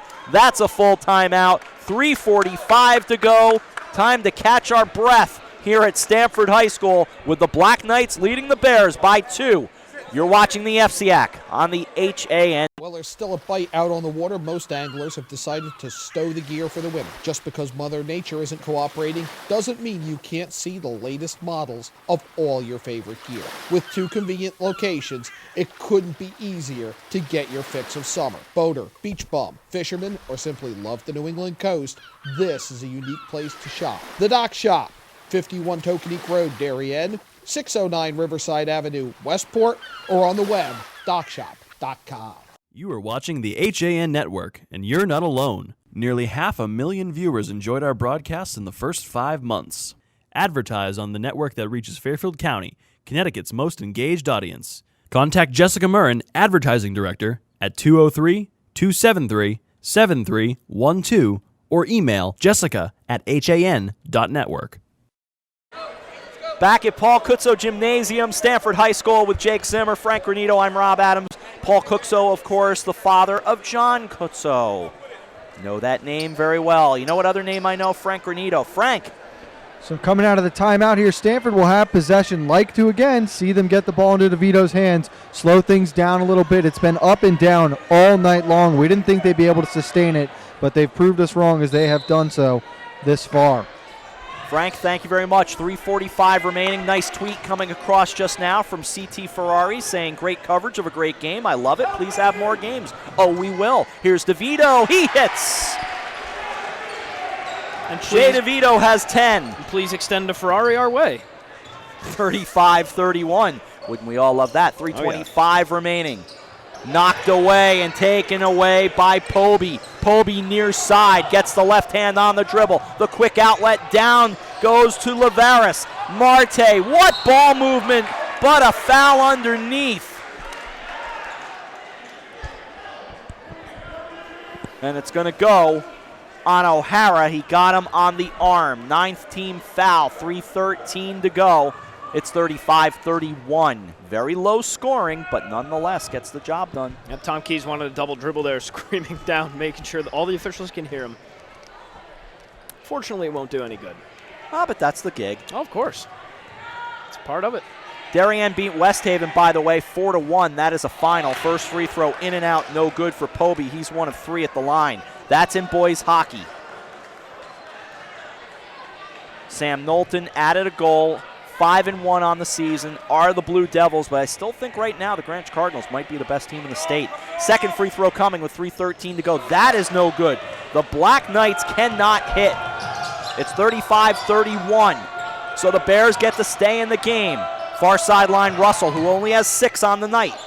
Thrown down low and thrown out of bounds. Russell pinned himself in the corner there, and that ended up leading to the errant pass that causes another turnover to go against the Bears here. It was a good pass. I think just got a little caught up down there somewhere in the paint. Bringing it back the other way. Lavaris, left corner, backs it out for Marte. McMahon beat West Hill 66-51, by the way. Now you might start thinking that McMahon is for real. Near side. That is I believe it was a 2, as I thought the foot on the line for Marte, but the offensive board for Lavaris, and it turns back the other way with 2.5 to go, 35-31. And a timeout will be called for by Tom Keys and the Norwalk Bears, who's waiting for the officials to take a look. And now the timeout. Took him about 15 seconds, but he did finally get it. No time came off the clock. That's very key. Oh, yeah, that is the big deal breaker there. Another full timeout. This one will be taken by the Bears with 2 minutes and 30 seconds remaining. We pause as well. Back to Stamford High School. After this, a 4-point game on the HAN Network.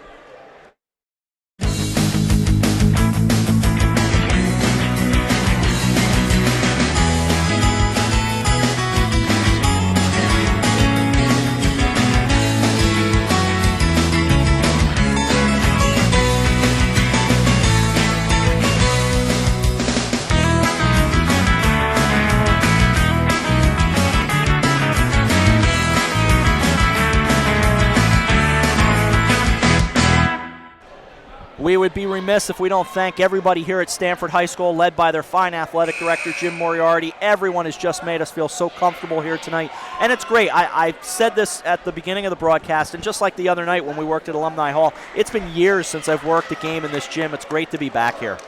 Yeah, fantastic gym, as I've said. I mean, the only memories I have of this gym specifically is when we headed down to Stamford High School about 4 or 5 months ago, whenever the baseball games were. And it was pouring rain, and we all huddled in, just both of our teams collaborating very nicely, just having some fun while we waited out the rain delay. Here we have 2 minutes and 27 seconds to go, 35-31. Norwalk trailing by 4 on the Black Knights. Up top, O'Hara takes a look right, goes to Langley. Tyreek Langley, the 5'11 sophomore, back to DeAndre Russell. Russell trying to heat up, goes to O'Hara near the left corner. Right hand on the dribble, 2:07 to play. 4-point game, down to 2. As we hit the final 120. Right hand on the dribble, now switching left. Here's Crafter. Crafter going left corner. Crafter into the corner, and Marte comes away with the ball. Here's the problem. He wears a white jersey. Crafter wears a green one. That's not going to get it done. 1:40 to go, the final 100 seconds on this Tuesday night. Driving to his right goes Marte. Toward the corner, Harding. Lobs down low, O'Hara, and then stolen away by Russell. Russell into the front court. DeAndre Russell goes right wing. Backs it out toward the right wing. Gets near that sideline. Bounces it out to O'Hara. Now Langley. 1:20 remaining, fourth quarter. Here's Crafter. Really surprised they're not lighting it up from downtown. They're chasing 4. They need points. Driving, and a whistle. Well, the Bears have been desperately trying to dump the ball inside to the big man down low, but what tremendous defense the Black Knights had there. But again, an uncharacteristic mistake by Crafter there, turning it over. Real tough one to see. It's DeVito who picks up the foul, his first, team's 5th. On the inbound, comes into Crafter. Fake the 3, goes over to Russell in the corner. Gives it down low to Jerome. Throws it off glass. Chris Kalin would say, send it in, Jerome. It's a 35-33 game, and good job by the officials. Would have been very tempting to call for the contact there. Under 1 to play, and the turnover taken by Langley and taken back by Harding. Harding gives it off to DeVito, 45 seconds to play. It's a good one, a 2-point game. They scrum for it, and a travel's going to turn it over. Norwalk gets the ball. They'll have it from right to left with 41 seconds to go. And I was just about to say, nobody had the luxury of time there.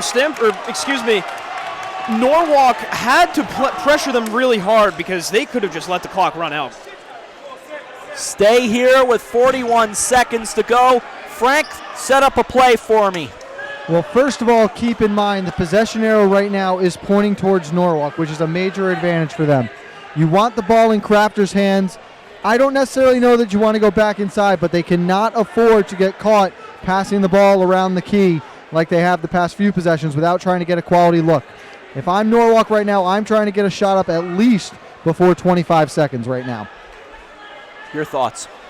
Well, I see a lot of arrows on Tom Key's clipboard driving right to the hole, so looks like they are going to try to design something. They're just going to drill the paint like they've been doing. I don't think it's too late to rule out something around Russell, though. I really don't. Whether that's a 3 or a 2, I say your best bet might be to try to free him up and to let him do his magic, I think. You know he has the ability. We've seen it. But not this quarter or this half even. Only 6 points, all coming in the first half. 35-33 as Lavaris, DeVito, Marte, Poby, and Harding head back out with Crafter, Jerome, Russell, Langley, and O'Hara. 41 seconds to go, 35-33. It'll come in from the backcourt with Langley and Crafter. Mark Crafter Jr. across the line. And a whistle turns it back the other way with 35 to play. That is costly. That was a blatant travel there. Tried to pass it down to Langley in the paint, but he hesitated there. I think he saw something that he didn't like, but at that point, it's too late to give up on the play. Go ahead, Frank. Well, from where I'm standing, Crafter was saying to Langley he wanted him to cut back up towards him while Langley appeared to head towards the baseline. I think that was the miscommunication that caused the hesitation, and the Bears will be forced to foul now with 27. And a little pushing and shoving, and here we go again. Marte didn't like what A.J. Jerome did to him. Tony Martinelli pushing everybody away. That's a good call. Getting everybody away. Let's see what they end up deciding. Now DeVito trying to fire up the crowd. Eddie O'Hara saying, let's get together, Bears. Has there been an indication of a tee? I haven't seen it yet. Nothing yet. No. Nope, just a regular plain old foul. It goes on A.J. Jerome. It's his third. But a crucial turnover on that travel committed by the Norwalk Bears. Let's keep in mind, too, that the Black Knights have not been the best free throw shooters tonight, so this one is far from over. I concur with Frank. Nothing is guaranteed for these Black Knights here. Not one single thing. They can't be content right now until they drain both of these. Marte at the line. It's his first trip to the line, and he misses. See, right there, that is the killer. If he had made 2, you can make a valid case that is a game, and that's a nail in the coffin. But right now, even if Marte makes his shot, it's a one-possession game. 4 of 17 at the line. That's good. 36-33. A 3 can tie it. Langley, 20 seconds. O'Hara up top. We'll learn a few things about the Norwalk Bears. Here's Langley. Langley for the tie. That is not going to come up. And the foul committed as A.J. Jerome had to grab Nico Lavaris. That's Jerome's 4th with 11 to play. Still, I think there's a lot of premature celebration going on from Stamford here. You still need to guarantee that you make these free throws. Lavaris, 1 of 3 at the stripe with 11 to play. Great defense by Marte on that three-point attempt from Langley. Looked like he might have even got a piece of the ball on the way up, causing the double clutch, and the shot to go way off the mark. Tiana England goes for 25 as the Black Knights win on the girls' side. First one, no good. They beat Norwalk by 10, 54-44. West Hill by 30 over McMahon in girls basketball, and Wilton by 4 over Greenwich, 55-51. That's a big win for the Warriors over the Cardinals. We'll see the Cardinals and the Tigers on Friday night in Ridgefield. Second free throw, fingers up, fingers waving, free throw, good. Now it's a troubling situation, 37-33, a 4-point game and 11 seconds to go. So it looks like Melzer's going to take that timeout. Set your defense. No harm in that. Stay here with 11 to play. I think right now, if you're Norwalk, you have to do what has been working best for you and get it into the hands of A.J. Jerome again or somebody down low. Take the quick 2, maybe burn about 5 or 6 seconds doing it, and then take your chances putting a weak Stamford free throw team to the line. Yeah, Frank, I don't think there's any other way to do it. Well, first things first, keep in mind the Black Knights are not even into the penalty yet, so they have a foul to use. So expect to see that, and after that, I might foul again, take the opportunity to shoot a three-pointer out of the game, keep it at most a 2-point game. But it's just tough turnovers down the stretch that really spelled the ultimate doom here for the Bears. 37-33, 11 seconds remaining in the fourth quarter. What a crazy game so far. I think at the beginning of the game we thought, okay, this is going to be a Stanford-dominated game. And look at it now. It's 37-33. We saw a tie at one point not too long ago in the third quarter, I believe. We never did see that tie, Jake. We got close at 33-31. Yes. The last tie was at 2020. The lead has been as big as 9, 11 to go. And there's the foul right there with 9. The foul will go on Marte. It's his 4th. Yeah, not a bad call. I think that's the right call. Just seeing what they're trying to do, that's a good call on the foul, that is. And Tom Keys and Norwalk want another timeout. They need the guy in the gentlemen in the stripes need to concur. Asking the wrong people. Again, these coaches are so used to turning around and seeing a scorer's table so that their scorebook is right there. O'Hara to inbound. He's got Crafter all the way in the backcourt, but he needs to get it in. Down to 7, drives inside. Here is A.J. Jerome, and a timeout called for with 4 remaining. Now it's 37-35. That's the right call again. A.J. Jerome has been open, wide open for majority of this game down to the paint. I think that's a good call just to settle with 2. Take your chances, send him to the line with 4 seconds left. 37-35, 4 seconds remaining. You have to figure by the time Stanford inbounds the ball and is fouled, it'll be about a second, maybe 2. So it's either going to be 2 or 3 seconds that they have, assuming 2 or 1 missed free throw, to draw something up. So they might, I'm not saying it's impossible, Rob, but it's going to be a tough feat to accomplish. One other thing to mention, some other sports news. Hall of Famer Monty Irvin dying today. And, of course, Monty Irvin helped kind of bring along the great Willie Mays to the Giants, but Irvin was a Hall of Famer in his own right, playing 8 years with the Giants in the 40s and 50s, a Negro League star before that. So Monty Irvin gone today. I believe he was 96. And imagine if he'd been able to play in the bigs at the age of 19. Oh, what a talent he was as well. Looks like the Stanford student section has moved down to the baseline in hopes of rushing the court after the game, but a little premature for that. They're 5-1 on the year. I'm making a lot of friends here. Yeah, Frank's got the prime view over there. Prime seat. Frank's an easy guy to get along with. 4 to go. 4 seconds remaining. Looking for the inbound and a timeout called for by the Black Knights. That's what you want from Tom Keys there. Tom Keys can't be happier there. Force them to take another timeout, and they're going to have to reset. Great pressure D from the Norwalk Bears here. All right, they'll do it all over again with 4 seconds remaining. A good time to just stop, pause here in the building, and catch your breath. Yeah, with all the chaos going on in this game, definitely. Definitely much needed.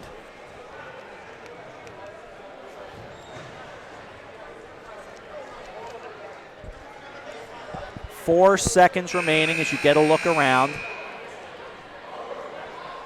Following up on our conversation last week, that power ball did go up.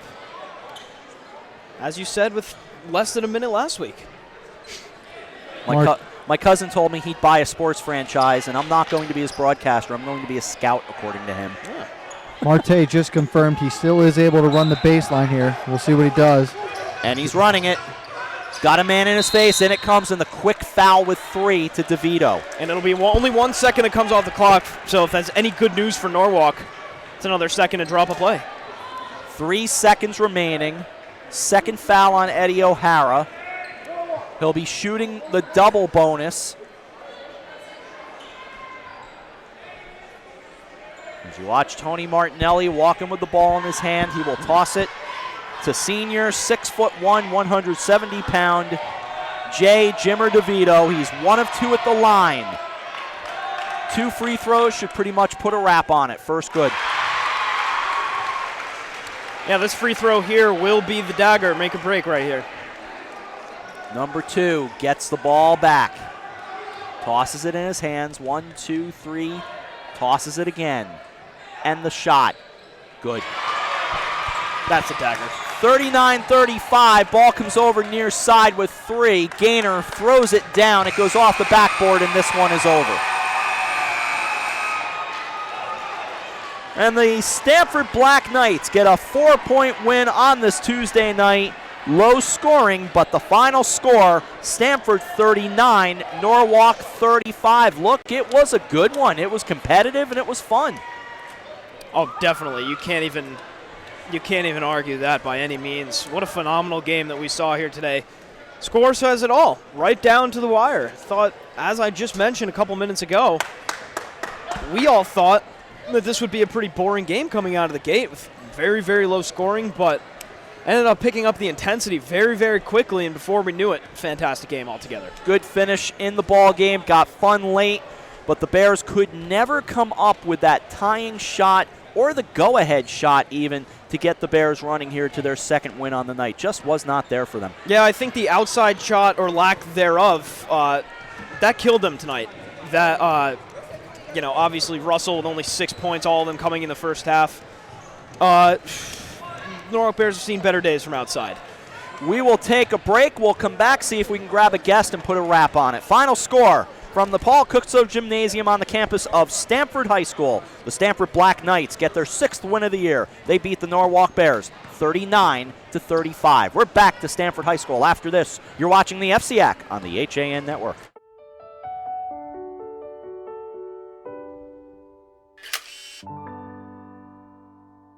Find over 1,000 special stories at Hospital for Special Surgery. Go to hss.edu/backinthe-game. I was jogging 5 months after my cartilage tear. Skiing a year after hip surgery. And playing grandma 4 weeks after hip replacement. One special hospital, 1,000 special stories. See Connecticut patients at hss.edu/CT.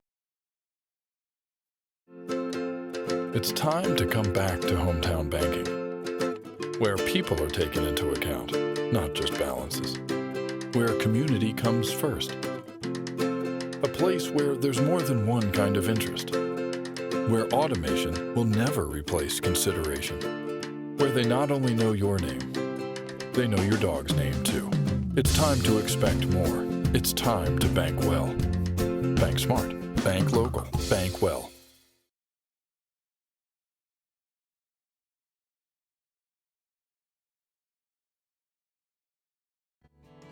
Denali is your outdoor retail destination in the Westfield Trumbull Mall. For the last 21 years, we have carefully selected clothing, footwear, and gear from a variety of the best outdoor brands, such as the North Face, Patagonia, Vineyard Vines, UGG, Merrell, GoPro, New Balance, and many more. Our stores have a friendly, knowledgeable staff to help you with all of your running, hiking, and cold weather needs, and in discovering all things outdoorsy and awesome. Visit us in the Westfield Trumbull Mall or online at DenaliOutdoor.com.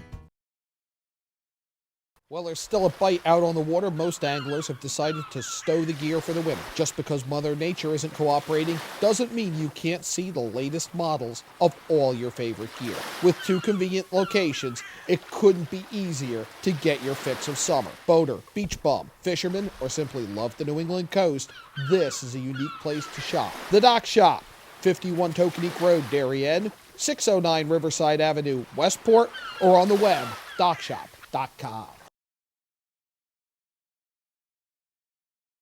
Hi, I'm Rob Adams with my good friend Donald Eng, and we're the home team for Nutmeg Sports, Monday through Wednesday at 2 o'clock right here on the HAN Network. We are the place for all things Connecticut sports, so come hang out with us on Nutmeg Sports. Don? They don't call him the best color man in the game for nothing. Nutmeg Sports, 2 o'clock, Monday through Wednesday, right here on the HAN Network.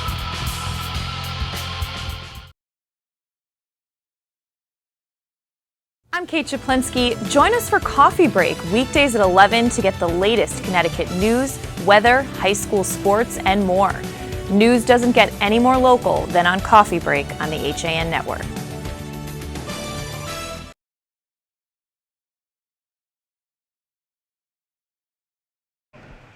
Welcome back to Stamford High School with Frank Granito and Jake Zimmer. I'm Rob Adams. 39-35 the final score. You know, guys, I think you're in for a rough night when you get only one player on both teams in double figures. Jay DeVito had 12. He led all scorers. That was followed up by Nee Poby with 9 and Nico Lavaris with 8. For the Bears, they were led by A.J. Jerome with 8, 6 in the second half. Yeah, DeAndre Russell, and he's a big story in this, but Mark Crafter Jr. had 7. DeAndre Russell had 6, all 6 in the first half. Russell didn't get on track tonight. To me, that's a big issue for the Bears. Exactly. And not to mention, not only were those 6 points all in the first half, they were all in the span of 1 minute in the second quarter towards the very end when everyone started heating up. So you heard me say it multiple times throughout this broadcast, they needed to get their outside shot together, and it just never happened, and the score reflected that. And was that the Achilles heel tonight? Well, you see a game where it's 39-35, and your first thought would be, oh, this was a defensive battle and struggle. And yes, both teams played well defensively, but I think ultimately the Achilles heel for the Bears was the turnover margin. Right. They struggled, especially down the stretch, with a couple turnovers late. We saw Crafter with the turnover on the traveling issue. They had the miscommunication with Langley. So I think that was what spelled their doom down the end. But this is a young Bears team. They are still fighting to find their identity. And I think they played well tonight. They proved a lot about themselves. But ultimately, they're not ready to compete with the Stamford Black Knight team. I think that's an excellent point, that the Bears did compete. They did, somewhat play well. Yes, they had their struggles, but they are now down to 1-6 on the year. Stamford at 6-1. But I think the Bears, they're going to find it. It's just, it might not be playoffs that they find this year, but they're going to find it and grow as this season goes along. Definitely. I think, as a general rule of thumb in the FCIAC, you cannot rule anybody out, especially this early. I mean, you've seen more remarkable things happen before. Just some great competition as the year gets moves forward, I guess. That's the best way to put it. Well, I think this was big for Stamford tonight, too. When you look at this, they now just got challenged by a team they should feel they're much better than. They're coming up on their matchup with McMahon, who is the number 1 team in the conference right now, and I think that might be one of the games of the year, if not the one. I think Stamford will learn a lot about themselves tonight from what they had to go through. But we are beginning to get a sense of what the FCIAC is like now. Danbury among those top teams, as you mentioned, McMahon, now Stamford. You're starting to get a sense of who's going to be the haves and who's going to be the have-nots this year. Well, the one thing that I do think that Stamford will be legit. I think they're the real deal. McMahon, again, big win tonight against West Hill. Based on what I saw, I think they need to prove themselves. And for me, they struggled shooting free throws as well. Yeah. So God help us if Stamford and McMahon get into a free throw battle. But again, I like Danbury. They're playing very well to start the year. But this is a Stamford team currently 11th in the state right now and on the rise. I expect them to make a deep run. Expect to see you again, by the way, before you head back to college. Of course you will. The very same Bryant Bulldogs, in fact. There you go. So we'll see you? Absolutely. You'll see me around. I know I'll see you You're again stuck pretty with soon. Me. Glad you're part of the crew. One last thing, though. Take it. If I had said to you before tonight that the New Canaan Darien game would be a higher scoring affair, would you have believed me? No, I probably wouldn't have. There's no way I would have either. I probably wouldn't have. You got a final thing for me? No. Okay. All I know is that, I do actually. Stamford is for real, like you said. I'm going to concur with you. Stamford is obviously 6-1 now, and I still don't think we should rule anybody out at this point, even Norwalk, because, like I said, over the past couple of years, everyone emerges from the bottom of the FCIAC, so we'll see. Norwalk's got some work to do. They dropped to 1-6 on the year, 0-3 in the FCIAC. For the Black Knights, they're 6-1 on the year, 3-0 in the FCIAC. That will do it from Stamford High School. We will see you tomorrow for Coffee Break as we join you at 11 o'clock. That, of course, will be followed up later on by the very same program that I happen to host. Nutmeg Sports will be along tomorrow at 2 o'clock as well. The final score from here at Stamford High School, the Black Knights 39, the Norwalk Bears 39-35. We look forward to seeing you tomorrow and joining you Friday for girls basketball from Ridgefield High School. 2015 FCIAC Championship as the Ridgefield Tigers host the Grange Cardinals. That is 7 o'clock on Friday night. But for now, for our entire crew here, and I'm going to read them all off for you: Josh Fisher, Bill Bloxam, Marty Hersom, AJ Simonowski, Eric Gendron, Frank Granito, Jake Zimmer, Tim Murphy.